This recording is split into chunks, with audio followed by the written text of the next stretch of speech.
Hello guys, स्वागत है आप सभी का आपके अपने YouTube channel learn by with me पर। और अपना चल रहा था respiration in plant. Respiration in plant के एमसीक्यू चल रहे थे। इस पार्ट के 190 क्वेश्चन है।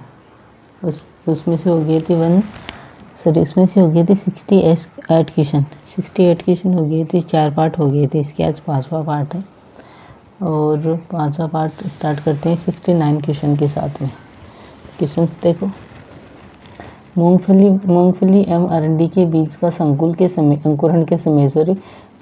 समय श्वसन गुणांक कितना होगा। मूंगफली व अरंडी के बीज का अंकुरण के समय जो वसायुक्त सीड है उनका जर्मिनेशन के समय आरक्यू कितना होगा। 1 होगा, 1 से कम होगा, 1 से ज़्यादा होगा या 0 होगा। क्या होगा बताओ राइट ऑप्शन।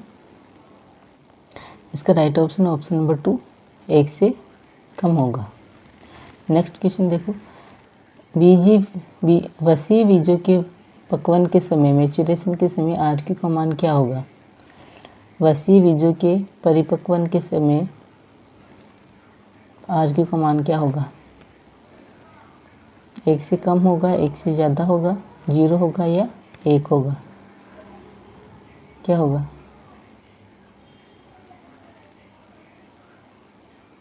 बताओ राइट ऑप्शन। इसका राइट ऑप्शन है ऑप्शन नंबर 2। नेक्स्ट देखो। किस भोज्याधार के उपयोग में CO2 अधिक निकलती है और O2 की मात्रा कम उपयोग होती है। ऑप्शन देखो। वसीय अम्ल, कार्बनिक अम्ल, ग्लूकोज और पॉलीसेकेराइड। क्या होगा राइट ऑप्शन। देखो, इसमें CO2 अधिक निकलती है और O2 कम यूज होती है। इसका राइट ऑप्शन नंबर 2, कार्बनिक अम्ल। नेक्स्ट क्वेश्चन देखो। श्वसन में ग्लूकोज का उपयोग तब होता है जबकि कार्बोहाइड्रेट अनुपस्थित हो। श्वसन में प्रोटीन का उपयोग पूछा है। श्वसन में प्रोटीन का उपयोग तब होता है जबकि कार्बोहाइड्रेट अनुपस्थित हो, वसा अनुपस्थित हो, दोनों अनुपस्थित हो, वसा तथा कार्बोहाइड्रेट दोनों की मात्रा अधिक हो। क्या होगा राइट ऑप्शन बताओ। इसका राइट ऑप्शन नंबर 3, दोनों अनुपस्थित हो। श्वसन में पहले कार्बोहाइड्रेट का यूज होता है, फिर वसा का यूज होता है और बाद में प्रोटीन, सबसे बाद में प्रोटीन का यूज होता है। ओके। नेक्स्ट क्वेश्चन देखो। किस श्वसन के उपयोग की प्रक्रिया जीवधर्मी श्वसन कहलाती है। किस श्वसन आधार के उपयोग की प्रक्रिया जीवधर्मी श्वसन कहलाती है। प्रोटोप्लाज्मिक रेस्पिरेशन कहलाती है। कार्बोहाइड्रेट की, प्रोटीन की, कार्बनिक अम्ल की या लिपिड की। क्या होगा राइट ऑप्शन। प्रोटोप्लाज्मिक श्वसन किसे कहेंगे। भोज्य आधार क्या यूज में होगा प्रोटोप्लाज्मिक श्वसन में। प्रोटोप्लाज्मिक श्वसन में क्या होगा इसका राइट ऑप्शन। इसका राइट ऑप्शन नंबर 2, प्रोटीन। जब प्रोटीन का श्वसन भोज्य आधार के रूप में उपयोग होगा श्वसन में तो उसे जीवधर्मी श्वसन, प्रोटोप्लाज्मिक श्वसन कहते हैं। नेक्स्ट क्वेश्चन देखो। किस श्वसन आधार के उपयोग की प्रक्रिया प्लावन श्वसन कहलाती है। प्लावन श्वसन, कार्बोहाइड्रेट, वसा, 1 या 2, प्रोटीन। बताओ राइट ऑप्शन।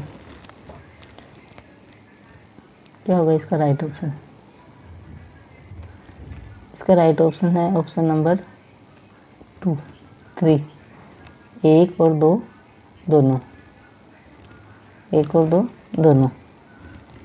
जब कार्बोहाइड्रेट और वसा दोनों और इसके भोज्य आधार के रूप में उपयोग किए जाते हैं श्वसन में तो उसे प्लावन श्वसन कहते हैं और जो प्रोटीन यूज में लिया जाता है उसे प्रोटोप्लाज्मिक श्वसन कहते हैं। नेक्स्ट क्वेश्चन देखो। श्वसन हो सकता है O2 की उपस्थिति में, O2 की अनुपस्थिति में, O2 की उपस्थिति अनुपस्थिति में या CO2 की उपस्थिति में। बताओ राइट ऑप्शन।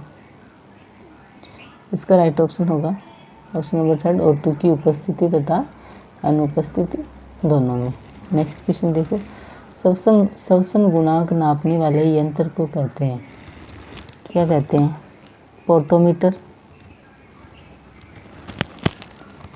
पोटोमीटर, ऑक्सीमीटर, गैनांक, श्वसन मापी और वारवर्ग उपकरण क्या कहेंगे? गलनांक रेस्पायरोमीटर, ऑप्शन नंबर 2, गलनांक रेस्पायरोमीटर। नेक्स्ट क्वेश्चन देखो, पोटोमीटर तो रंध्रों की संख्या ज्ञात करने के लिए किया जाता है पोटोमीटर। नेक्स्ट देखो question number 77, question number 77, question number 77 है ग्लाइकोलाइसिस का अंतिम उत्पाद है। ग्लाइकोलाइसिस का अंतिम उत्पाद है ग्लाइकोलेट एम एथेनॉल, ग्लाइको ऑक्जेलिक अम्ल और CO2 ग्लूकोज पायरुवेट। क्या होगा राइट ऑप्शन? इसका राइट ऑप्शन है option number 4 pyruvate. Next question है वायवीय तथा अवायवीय श्वसन में उभयनिष्ठ क्रिया है। वायवीय और अवायवीय श्वसन में उभयनिष्ठ क्रिया, टीसीए चक्र, क्रेब्स चक्र, ग्लाइकोलाइसिस या प्रकाश श्वसन।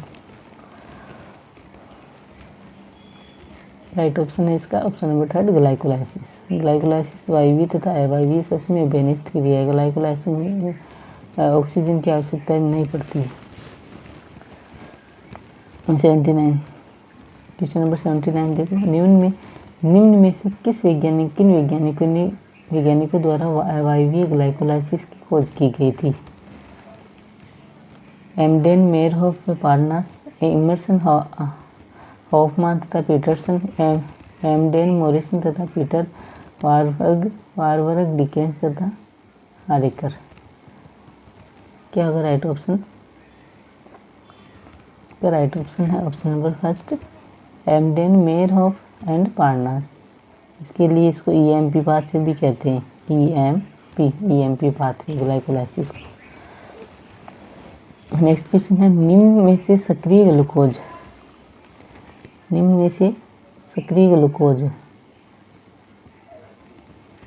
FAD glucose, NAD glucose, glucose 6 phosphate या ग्लिसरोफास्फेट। कौन सा होगा सक्रिय ग्लूकोज?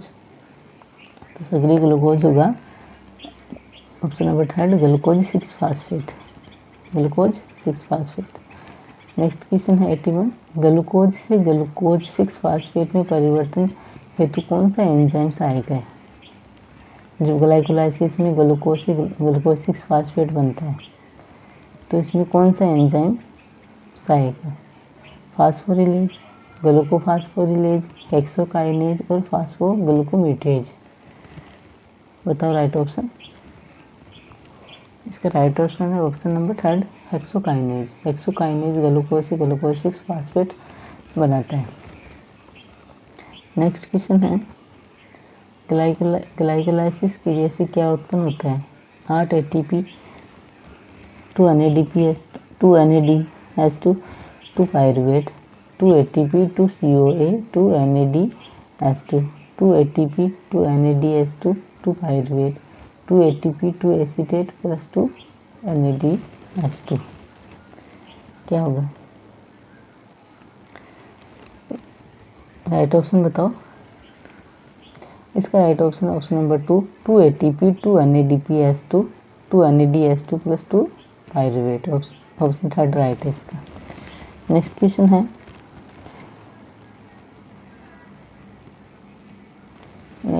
है ऑक्सीजन की अधिकता से अवायवीय श्वसन पर ऑक्सीजन के संदमनकारी प्रभाव को क्या कहते हैं? ऑक्सीजन की अधिकता से अवायवीय श्वसन पर ऑक्सीजन के संदमनकारी प्रभाव को क्या कहते हैं? Warburg effect, Pasteur effect, Emerson effect और ऑक्सी प्रभाव। क्या कहेंगे? तो इसका राइट ऑप्शन होगा ऑप्शन नंबर 2 पाश्चर इफेक्ट।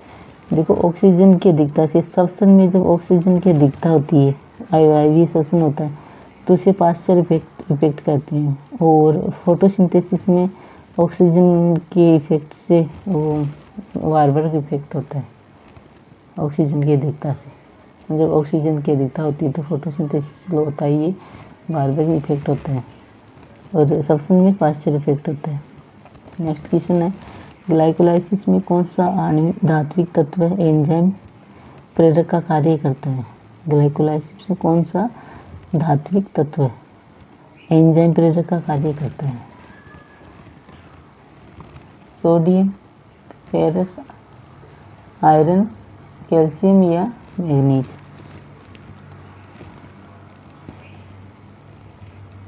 तो राइट ऑप्शन क्या होगा इसका? इसका right option option number 4 magnesium, magnesium.